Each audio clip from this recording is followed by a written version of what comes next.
నిబంధనలకి కట్టుబడి ఈరోజు అధికారంలోకి వచ్చిన తర్వాత వాళ్ళని కాపాడేటటువంటి ఆలోచన మీకు ఏదైనా ఉందంటే కాకుండా ఉండడానికి మీకు నిజంగా చిత్తశుద్ధి ఉంటే వెంబడే గత ప్రభుత్వం ఇచ్చినటువంటి జీవో ఏదైతే ఉందో సిబిఐని రాష్ట్రంలో అడుగుపెట్టనీయకుండా వాళ్ళు ఇచ్చిన జీవోని వెంబడే రద్దు చేయండి. సిబిఐ ఇక్కడ ఇలాంటి అవినీతి జరిగినా వాటిని ఎంక్వైరీ చేసేటటువంటి విధంగా జీవోలో మార్పు తీసుకురండి. నూతన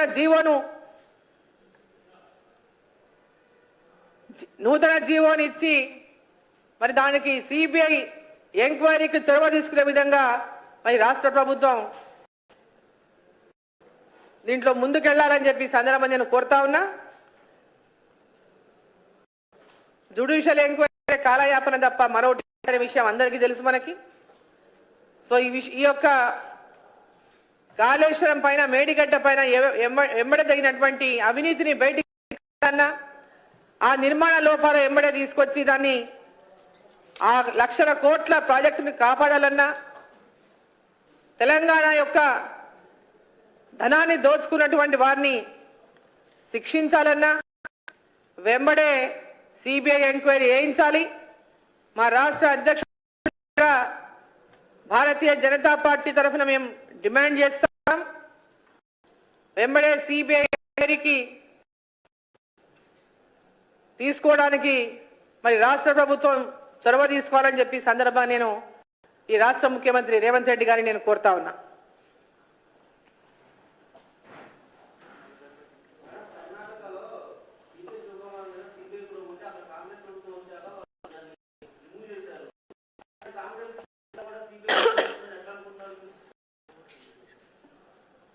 ఛత్తీస్గఢ్లో కూడా చేశారు కదా రిమూవ్.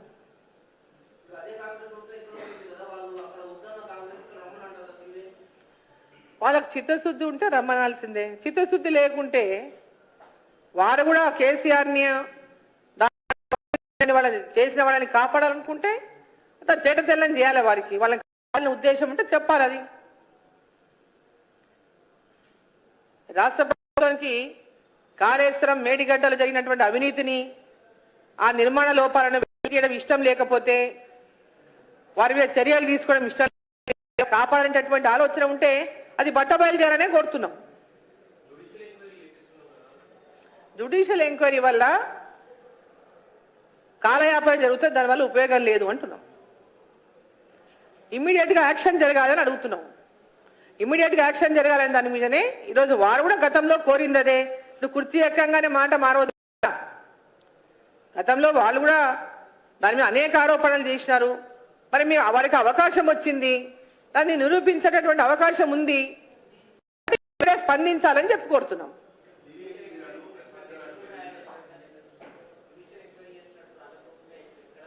తప్పగా మీడియాలో వారు మాట్లాడినట్టుగా వచ్చింది కదా, అందుకనే మేము కూడా జ్యుడిషియరీ ఎంక్వైరీ చేయడం వల్ల కాలయాపన ఆలస్యం అవుతుంది. ఇది నిర్ణయం తీసుకోవాలి. ఇది లక్షల కోట్ల రూపాయల ప్రజాధనాన్ని పోసి కట్టినటువంటి ప్రాజెక్టు, అప్పులు తీసుకొచ్చి కట్టినటువంటి ప్రాజెక్టు, తెలంగాణ ప్రజలకు నెత్తిన అప్పుల భారాన్ని మోపినటువంటి ప్రాజెక్టు. దాంట్లో ఎలా ఈరోజు మన జరిగినటువంటి కాళేశ్వరం కానీ మేడిగడ్డ జరిగినటువంటి నిర్మాణ లోపాల వల్ల ఏ విధంగా ఈరోజు ప్రాజెక్టు గొంగిపోవడమే కానీ గతంలో పంప్ హౌస్లు మునిగిపోవడమే కానీ ఇవన్నీ జరిగినటువంటి నేపథ్యంలోనే పెద్ద ఎత్తున కేసీఆర్ గారే తానే ఇంజనీర్ అని చెప్పి నేను డిజైన్ చేసిన అని చెప్పి మరి ఇంజనీర్ కాని వాళ్ళు ఇంజనీర్ అని చెప్పి డిజైన్లు చేసి ప్రాజెక్టును ముంచితే తెలంగాణ ప్రజలు చూస్తూ ఊరుకుండాలా? అవకాశం వచ్చింది, కాంగ్రెస్ పార్టీ గారు అధికారంలో ఉన్నారు. ఆ అవకాశాన్ని సద్వినియోగం చేయండి, తెలంగాణ ప్రజలకు న్యాయం చేయండి అని చెప్తా ఉన్నాం.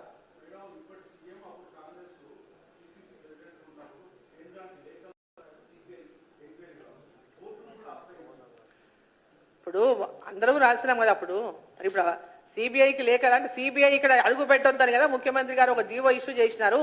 వారు ఎంబడారు జీవోను రద్దు చేయండి అని అడుగుతున్నాను నన్ను. అందుకనే ఇప్పుడు వారే ఉన్నారు కాబట్టి, వారే ఆ రోజు మాట్లాడినారు కాబట్టి, ఆ రేవంత్ రెడ్డి గారే ఇవాళ ముఖ్యమంత్రిగా ఉన్నారు కాబట్టి, ఆనాడు పిసిసి ఈరోజు రాష్ట్ర ముఖ్యమంత్రి కాబట్టి వారిని ఎంబడే సిబిఐ చొరవ తీసుకోండి అని చెప్తా ఉన్నాం.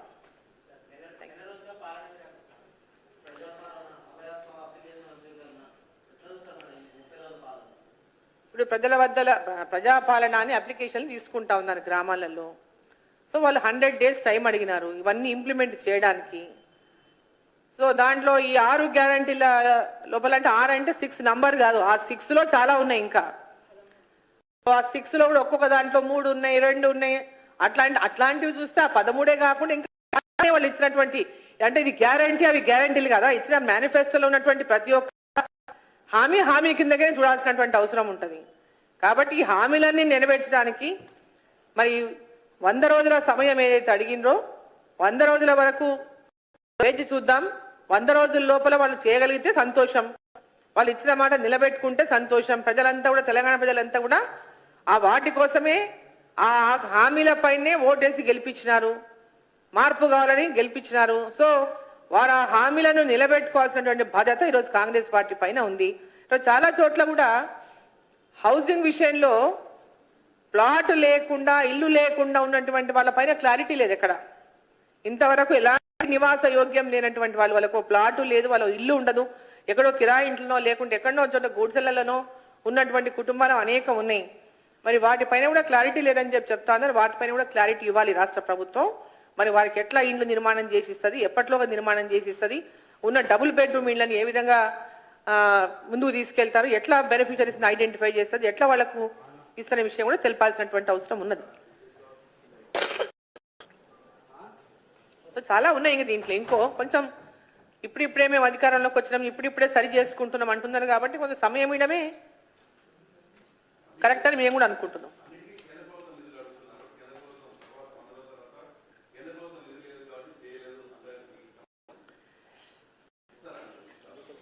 ఇప్పుడు వాళ్ళు హామీలు ఇచ్చినప్పుడు కేంద్ర ప్రభుత్వ నిధులతో కలిపి హామీలు ఇచ్చినారా, ఫస్ట్ ఆ క్లారిటీ ఇవ్వాలా.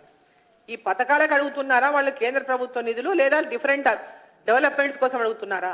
కేంద్ర ప్రభుత్వం నిధులు దేనికోసం అడుగుతున్నారు? కేంద్ర ప్రభుత్వం రొటీన్ గా ఇచ్చే నిధులన్నిటి కూడా కంటిన్యూగా ఇస్తుంది.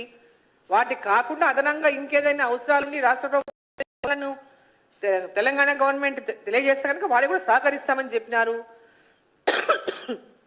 పాలమూరు రంగారెడ్డి జాతీయ హోదా కావాలని చెప్పి కేంద్రంలో పోయి అడిగినారు, దానికి కూడా సానుకూలంగా స్పందించింది కేంద్ర ప్రభుత్వం.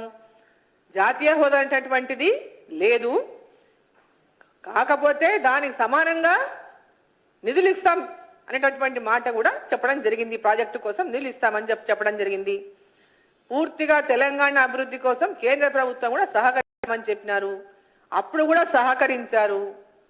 గతంలో బీఆర్ఎస్ ప్రభుత్వం అధికారంలో ఉన్న